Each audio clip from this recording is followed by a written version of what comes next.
Ladies and gentlemen, boys and girls of the YouTube world, CJ Rose is back in the building. Welcome back to the channel. All right. I'm a day late. I was supposed to do this yesterday. I know, but we here now. We are here now. So, AEW All Elite Wrestling Double or Nothing was this past Sunday. Was this a great show?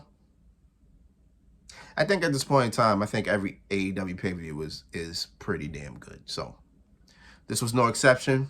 This was a good pay-per-view. I'm with it. All right, so for AEW pay-per-views, I essentially try to do it all in. I try to do a review in one video because you see how I do WWE. I do like one video per match. I wasn't trying to do 10 videos. I'm sorry. I wasn't trying to do 10 videos. I'm sorry. It's just, I mean, maybe I'll do it for All In. We'll see what All In looks like. Yeah. Wait, no, not All In. Because they're going to be in London. That's the next one, right? They're going to be in London? Yeah. So probably All In's after. No, it's Forbidden Door after that. I don't know. I'm just moving on. But we'll see what happens with the next one. Okay, pretty much on that. But here, all one video. Let's get it. Try and make sure I keep everything short and sweet, but I add what I want to add. Okay, so boom, here we are. All right, so first match to start off this show. Well, let me wind back. Let's start with the buy-in. Let's start the buy-in as Ethan Page and the Guns, who I think at this point in time are imitating the old Shawn Michaels attire, versus the Hardys, the Hardy Boys, and instead of Isaiah Cassidy, they sent in Hook. Send in Hook, which is what they did. Now, if the Hardys and Hook won, then Matt Hardy will have control of Ethan Page's contract. So let's see how this went down. A pretty solid match for all things concerned. I thought Hook would be in the ring the most because he's the youngest and everything. The Hardys, I mean, they can go a long match, but I don't know. You know what I'm saying? But with Jeff, I think this is Jeff's very first match in 11 months since everything has happened with him. So I would think that would mean Hook would be in the match the most, but he wasn't. It was kind of a shared amount of time. But Jeff Hardy, man, Jeff Hardy, he gotta get back into the swing of things, but man. He looked all right, but I mean, physically he looked all right, but I don't know. His moves were a little spotty, all that, but you know, Jeff's my man, Jeff's my guy, so hopefully he can get back to something. At least I want to see at least one more good run from the Hardys before they call it quits. They are in their high 40s, so, you know, only right. But they definitely got it done. Twist of Fate from Jeff, then a Twist of Fate from Matt into the Red Rum by Hook. Hook was able to get the submission win. Matt Hardy takes control of Ethan Page's contract. We'll see how that goes on Dynamite probably. We'll probably see that tomorrow night, so when we get there, we get there. All right, so to start off the show was the 21 Blackjack Casino Battle Royal for the International Championship as Orange Cassidy defended against 20 other people. I'm not going to name that list because I'm trying to make sure this video is about as long as it can be. But it was a battle royal, you know. Can't really ain't much else to say about it. It was the final four. I'll give you to the final four because that's the only thing I remember mostly. It's the final four was Big Bill, Penta, Swerve, and of course Orange Cassidy. What Big Bill showed, actually, I'll give you the last five because Brian Cage is part of the final five. So add Brian Cage, I'm talking about the final five. Big Bill showed that his big boot, it goes over. His big boot is over. Because his big boot eliminated Brian Cage, and it eliminated Penta. So boom, we were down to our final 3. Big Bill got eliminated, I believe, by Orange Cassidy. I think Orange Cassidy was the one that eliminated Big Bill. Then we're down to Swerve versus Orange Cassidy. They had a little bit of times, or a couple times, where it seemed like Swerve was gonna win, but the amount of time that Swerve took, I think Swerve was gonna go for a stomp, right? After Cassidy got laid out, boom, he's on the mat. You would think right then that Swerve would go for it, but Swerve took so long that it's like, you already know Swerve ain't gonna win because he's taking so long to execute his moves. So in the ending, you got Orange Cassidy on the mat, on the ring apron. Swerve on top. He's taking so long to position himself to go for the stomp that when he goes for it, Cassidy has both his feet up. Boom. Swerve gets hit. Swerve is hanging on one arm, one rope.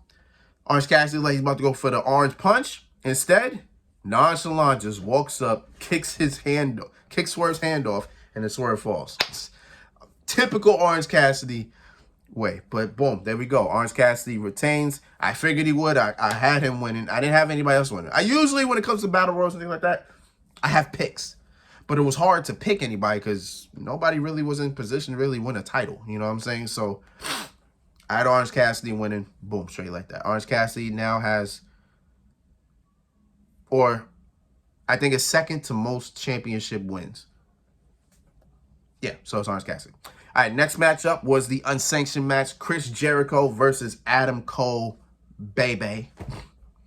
With special guest enforcer Sabu. So technically, Sabu was supposed to be the enforcer of the match. But in hindsight, Adam Cole called him up and said, can you be on my side? So I don't know why he was called an enforcer or the special guest enforcer, when in reality, he was actually supposed to just have Adam Cole's back. And that's what he did. You know what I'm saying?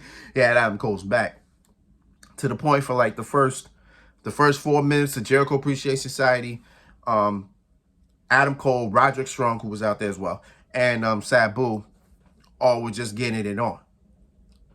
To the point Sabu was on the top rope and just landed on the table. He landed on, I think it was either Daddy Magic or Cool Hand, boom, through a table.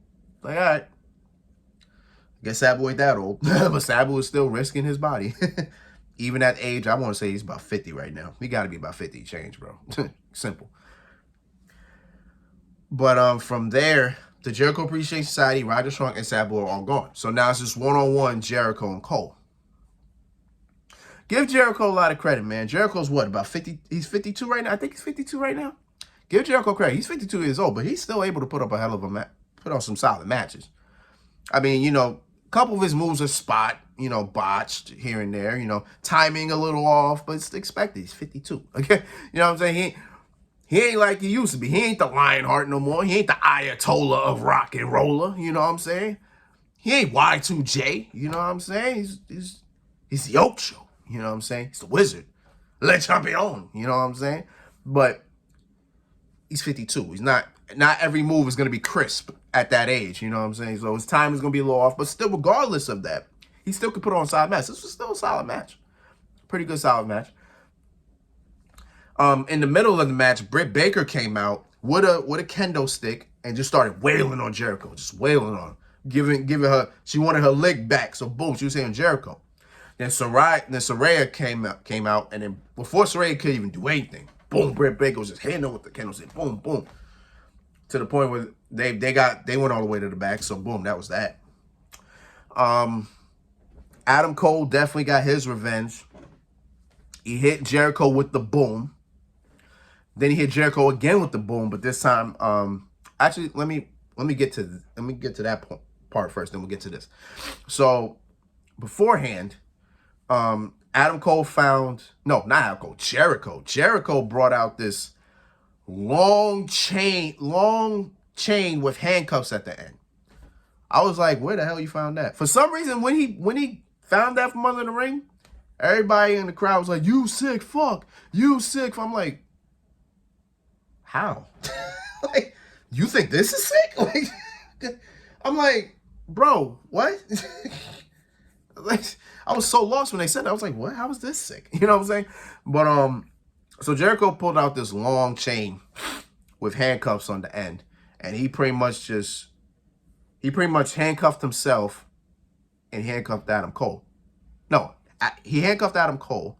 Then Adam Cole got a little bit of air, and then he handcuffed Jericho. So about boom, Jericho's not going anywhere. So Adam Cole just wailed on him, till again he hits the boom. No, he hit the Panama Sunrise. Then he hits the boom. Then he hit the boom again, but this time he had the chain wrapped around his knee just to give it more, more of a, I guess, a boom. You know what I'm saying? No pun intended. So the boom, he hits the boom again. And then he turns Jericho around, starts wailing on him. Boom. Just start wailing on him. Now, mind you, it's unsanctioned, so the ref can't do anything but stop the match if need be. Just wailing on him. Jericho can't defend himself. Jericho's got his hands out. He's just taking these hits. The ref just stops the match. Boom. Adam Cole wins. This ain't the first time Jericho was in an unsanctioned match. He was getting his ass beat, couldn't defend himself. Let's not forget Shawn Michaels' Unforgiven 2008. You know what I'm saying? So boom, Adam Cole gets the win. At Dynamite, we're gonna have Jericho and Saraya versus Adam Cole and Britt Baker mixed tag. Cool. All right, next matchup was the AEW World Tag Team titles on the line as FTR faced Jay Lethal and Jeff Jarrett with special guest referee Mark Briscoe. Now, at first, this match was all right, but again, it wasn't nothing to really write home to. Like, you know what I'm saying? I was just gonna, like, if this match went the way that was going, I was just gonna say this was a cool match. FTR got the win, real quick. It wasn't until we got to the ref bump that's where things got a little wild, like really wild. So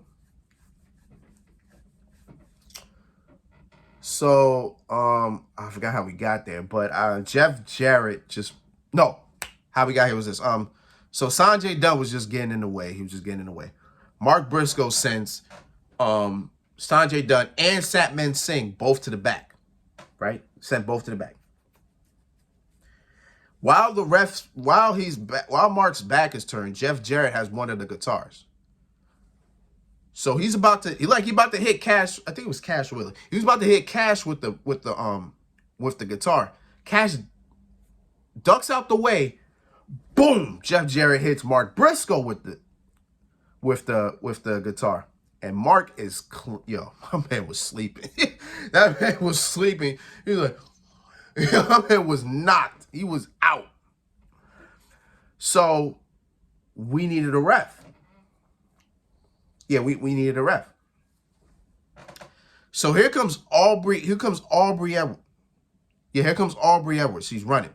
Sanjay Dutt steps in front of her. Steps in front of her. They got a little beef here and there. So he was not letting Aubrey Edwards cross. He was like, nope, where you going? Like, nope, you're not going anywhere.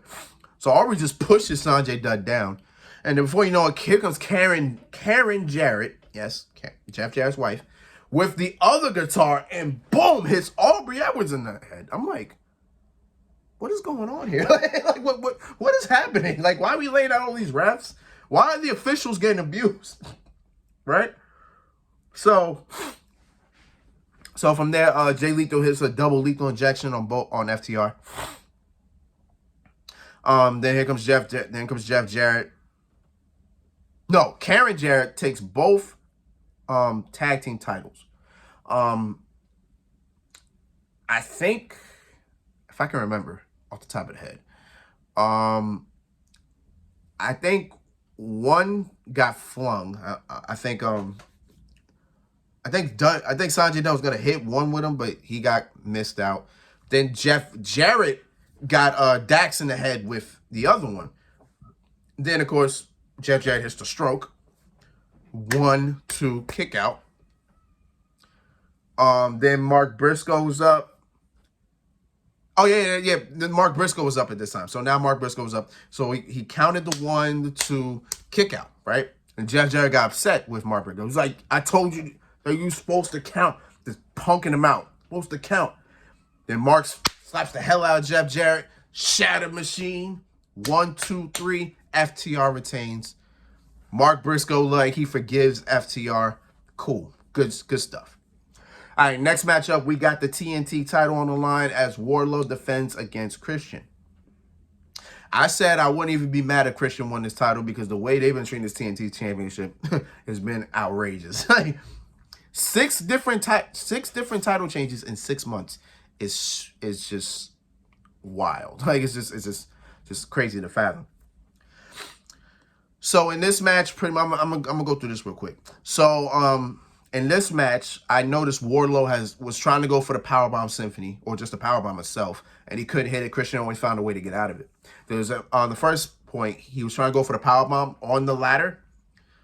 Oh yeah, on the ladder, because he had the ladder bridge. So he was gonna hit the Powerbomb on that ladder bridge, but Christian got out of that. Another time he was going to hit the powerbomb, but then Christian got out of that by getting onto the ladder, climbing the ladder, trying to get the title. Christian was trying all these ways to get to the champ. He fought out the powerbomb, all these chances that he can get. Even Luchasaurus got in there a little bit, tried to get Wardlow, but Wardlow took him out after Wardlow did his best Jeff Hardy impression. I'm talking WrestleMania 2000s impressions. He went onto a ladder, like a tall ladder, went up to the top of the rung, hits a swanton bomb from there, threw 2 tables onto Luchasaurus. Luchasaurus was nowhere to be seen after that. So then finally, Wardlow was able to get the powerbomb on Christian after he stopped Christian from getting the title. My thing was, I thought it was going to be like, Wardlow, when he finally got the powerbomb, he's gonna hit the powerbomb onto Christian through the ladder. The ladder breaks, boom, that's it. Instead, he just got the powerbomb, hit it, and just climbed the ladder, retrieved the title. I was like, damn, that sucks. That should have been more, a little more. Oh, you know what I'm saying? I don't know, but it is what it is. Wardlow retains, cool. Next match after that, I believe, was the AEW Women's Championship on the line as Jamie Hayter defended against Toni Storm. So Jamie Hayter is legit hurt. Her shoulder is injured, so she's gonna be out again. Man, these injuries on AEW is crazy. But yeah, she injured herself. She still had enough to wrestle for the title on Sunday. The thing was, they tried. I mean, the match was short, obviously, for obvious reasons. It was short, but they tried to make it seem like, I mean, I don't even know how to say this, but Toni Storm won. So Toni Storm's a 2-time AEW Women's Champion. Cool. They tried to make it where it was like, okay, well, Toni only won because of distractions, right? So the Outcasts came out, Ruby Soho and Saraya came out. Britt Baker took care of Saraya again. Like, Britt Baker wants a piece of Saraya's ass. I appreciate it. You know what I'm saying? Sheeta came out and put the whooping on Ruby Soho. Everything like that. But turnbuckle was exposed. Jamie Hayter went shoulder first into it. Then Toni Storm hits the Storm Zero. 1, 2, 3. We got a new AEW World Champion. Again, it makes sense. Jamie Hayter is hurt, so Jamie Hayter get better. We'll see you down the road. We got a new AEW Women's Champion. All right, next match after that, I believe, was the trios match. I believe it was the trios match. Yeah, for the AEW trios titles as the House of Black rules. It was an open challenge. But I said in my prediction video, I told you who it was. It was the Acclaimed. I went on Wikipedia, and that was the first thing they said. It said House of Black versus the Acclaimed. I thought, because I didn't see Rampage. I didn't see Rampage, and I thought on Rampage they kind of said who was going to challenge them. No, it was still open challenge. So it was funny when I saw it, and they were like, they didn't know, and then they were surprised. I was like, oh, I guess I was supposed to be surprised too. I didn't realize it. But the Acclaimed and Billy Gunn answered the challenge. They are a trio, obviously, so boom, there they go. People going crazy over Max Caster's raps. I remember he said the 2 lines that got to me, no, the 3 lines that got to me was how can Aleister Black get over as blackface? I was like, wow. Then he talked about how Buddy Matthews gets cooked by a kid named Dominic. I don't think I have to go any further for that one. I think you should know what I'm talking about with that one. And then the last line was how you call the House of Black with no black people. I was like, man, it was crazy. But again, now this match was not really crazy to write about. I mean, it was what it was. It was a pretty good match. Billy Gunn once again showing me that, man, he may be 50 and change, but that man can still go. He still looks in phenomenal shape. Billy Gunn, you're my hero, bro. But as he hit the famous, I think, on Buddy Matthews, here comes Malachi Black, boom, black mask. I don't know if he calls that a different move in AEW. He probably does. 1, 2, 3. The House of Black retains because the House of Black always wins. You know what I'm saying? Boom. House of Black retains. Next up was the TBS title and probably the surprise of the night. One of the surprises of the night. It was Jade Cargill versus Taya Valkyrie. And first of all, both of them have interesting entrances. Taya came out like a Vegas type entrance, and then Jade Cargill came out with her sorority. Apparently, her sorority. She was killing it with the moves. I was like, 2-step. I was like, 2-step. You know, so I was going with her. You know what I'm saying? I was doing a little dance. You know what I'm saying? I was going crazy. But that match went longer than I expected. I didn't think that match would go that long. I think that match was like 8 minutes or so. But Jade Cargill able to hit the Jaded 1, 2, 3, 61-0. 61-0. Now, Mark Sterling got on the mic and says there's no one left for Jade Cargill to challenge, because she's damn near beating everybody at this point. So there's no one left to challenge Jade Cargill. Music hits. Look who we got here. Kris Statlander is back. Kris Statlander's back. She challenged Jade Cargill. They had a little 3-minute match. Jade Cargill's going for the Jaded. Kris Statlander got out of it. Kris Statlander hits the Starlight Drive. What's it called? The Starlight Drive? Starlight Driver? I think it's like something like, it's Starlight something. With the Starlight Driver. 1, 2, 3.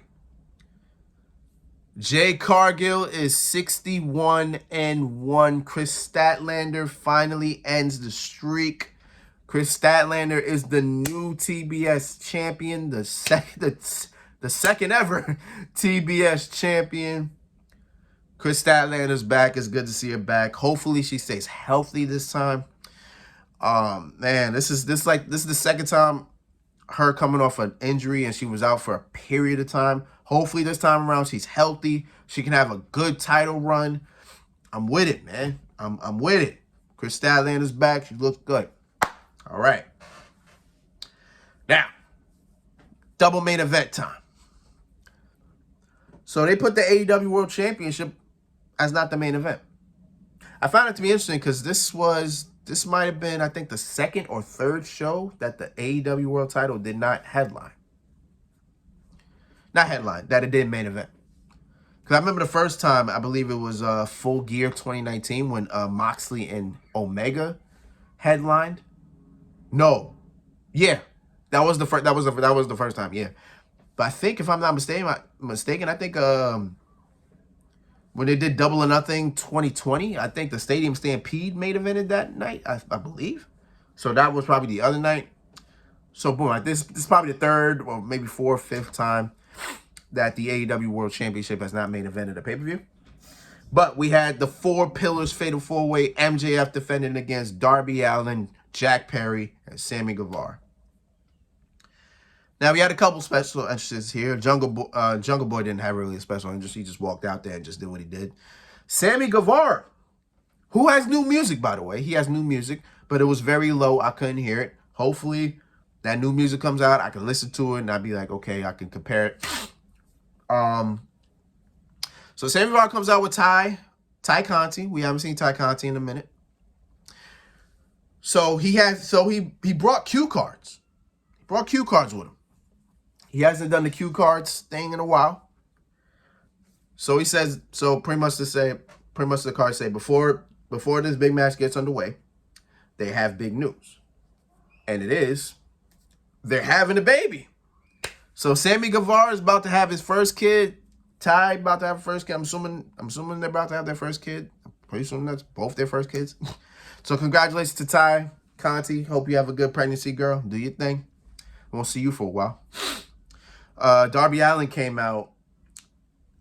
Before he came out, there was a video package with pretty much like a guy in an MJF like pictured mask in like a Las Vegas chapel, I guess about to get married, with an Elvis priest. He was asking, "Where's your bride at?" And then I saw, here comes Darby Allin. And he just beats the hell out of MJF, the MJF pictured faith guy. Then he just wraps him up, and then that's how it ends. Then Darby Allin comes out in the crowd with like Las Vegas Elvis themed attire on a skateboard. Okay. Then MJF comes out, the devil mask with his usual robe on, with the title around his waist, in a chair, elevated and coming down, and then he had like women, like women just on the rampway, just filling on him and whatnot. I'm just like, all right, MJF, I can't be mad at you, big dog. I can't be mad at you, big dog. I salute you. I salute you. Can't be mad. So, in terms of the match, I'm gonna tell you this right now. This was my favorite. This is probably my favorite match of 2023. Yes, one of my favorite matches. This is probably my favorite match. This is one of my favorite matches of 2023. This is my favorite match of 2023. There's a lot of matches I've watched pay-per-view wise. This is my favorite match of 2023. I can't sit here and tell you how many pay-per-view matches I've watched, because I've watched every pay-per-view except Double or Nothing, and of course all the New Japan stuff, and of course all the Impact stuff. But in terms of AEW and WWE, this was like my favorite match of 2023. I didn't watch Revolution, so there probably was a match there, but yeah, I'll watch Revolution at some point. I said I would, and I still haven't. So at some point we'll definitely get that done. But this match, one of my favorite matches to watch in 2023. This match is all over the place. You know, Jungle Boy, Darby Allin, of course, Sammy Guevara. They're both all explosive high flyers. MJF is MJF, you know what I'm saying? But Sammy Guevara, that's my guy. That's been my guy since I first saw him face Cody Rhodes in the very first Dynamite. The very first Dynamite in 2019. That was the very first match to air. Was Cody Rhodes, Sammy Guevara. And I've been a fan of Sammy ever since. Sammy was my guy. I knew when I looked at Sammy, like, there's something special about this kid. And I like now in 2023, we all see it.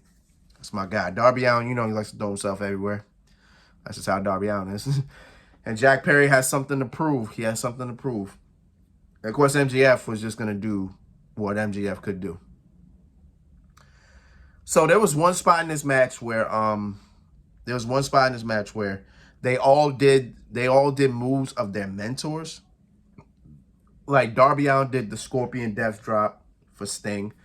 Sammy Guevara did the Codebreaker for Chris Jericho. Jack Perry did the Kill Switch for Christian. And hilariously, MJF did the Crossroads for Cody Rhodes. I found that to be funny. But if Cody Rhodes really did mentor MJF, then cool. You know, I don't know if he really did. But he might follow his mentor's footsteps. I don't know. 2024 is coming. It's coming. It's coming fast. You know what I'm saying? About to be in the middle of the year. I'm just saying. But I like that bit. And everything else is just fast paced. Not a lot of dry spots. You gotta love those types of matches. So this match ended, if I can remember how.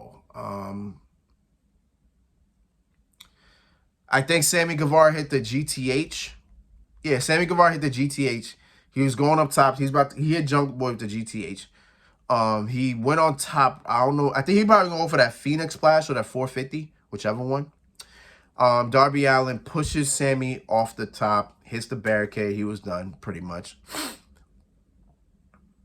And then Darby Allin looked like he was gonna go for the coffin drop on Jack Perry. MJF slid in, put the world title on Jack Perry, so that way Darby Allin can fall back first on the title. Jack Perry was done there because he had double damage, and then MJF hits the headlock takeover and beats Darby Allin again with the headlock takeover. And boom, MJF retains. Cool. Can't wait to see what's next up for MJF. I'm with it. I am with it.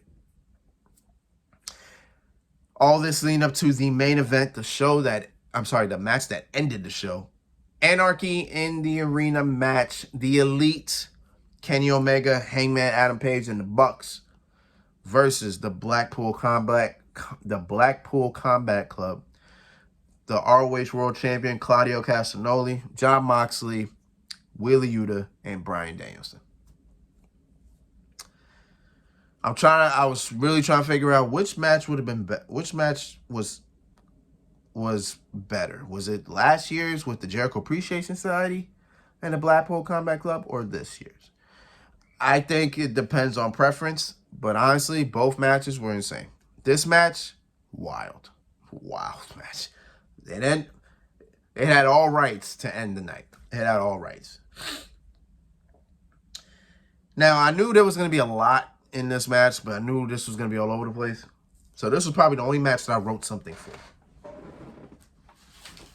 This was the only...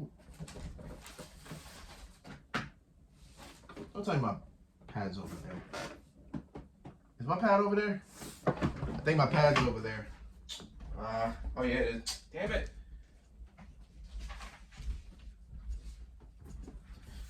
No pad was over there. All right, so this was the only match I wrote something for because I felt like I needed to.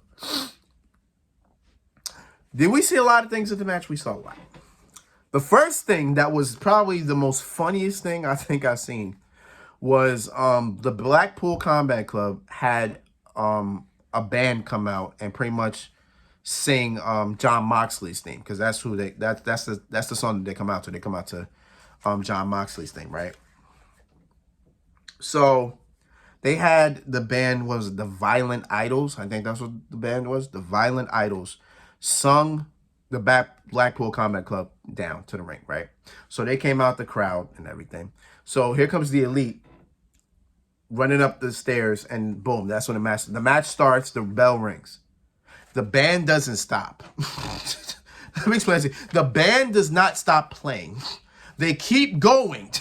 They kept going until they kept going for, I want to say, the first 7 to 8 minutes of this match. I promise you, the first 7 to 8 minutes, we had a song. We had a concert during this match. I promise you, it was the funniest thing in the world.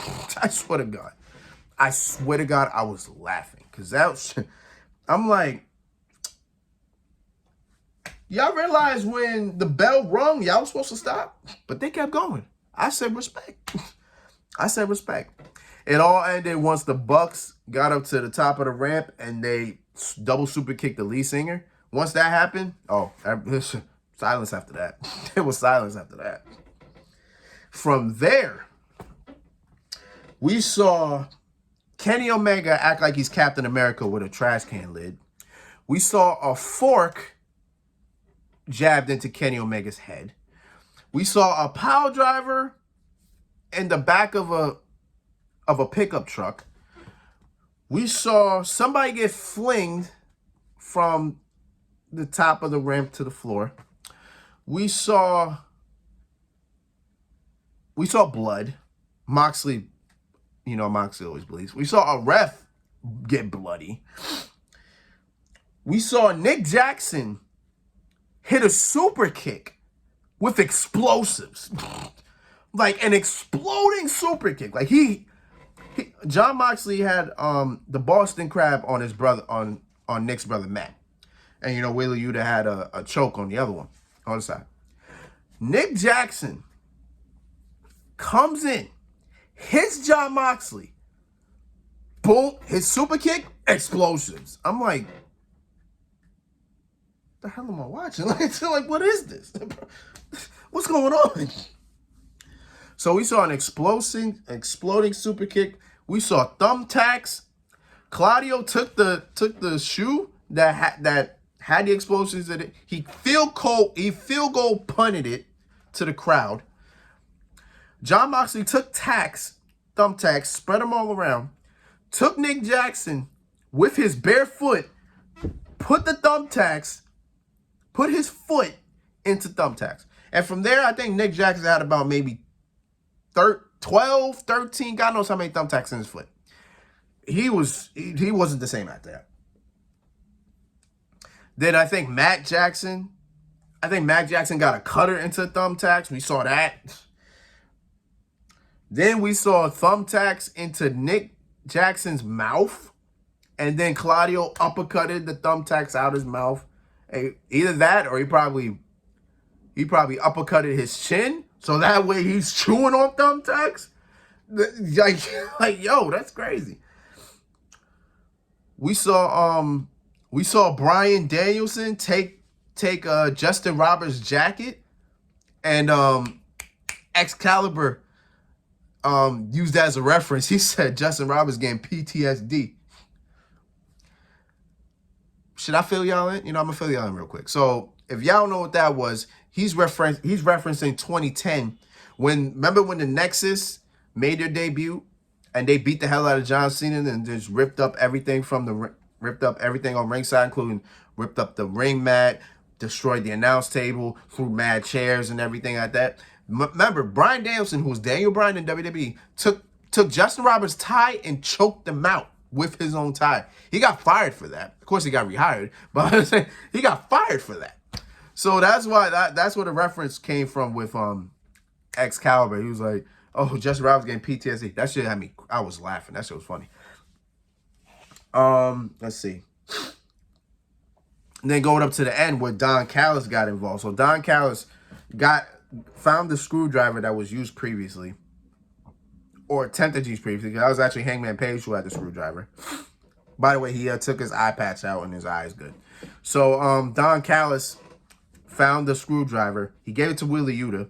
Wheeler Yuta hit the screwdriver on Page. About to hit it on Kenny Omega. Boom, gets hit with the V trigger.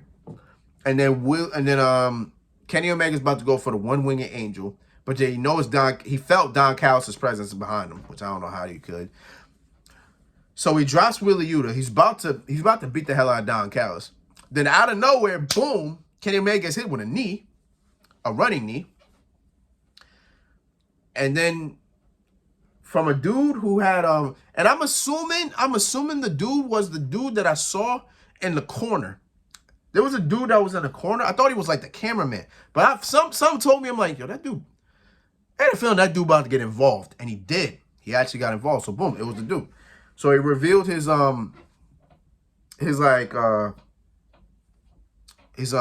covering. He removed it from his mouth. And boom, it's Takeshita.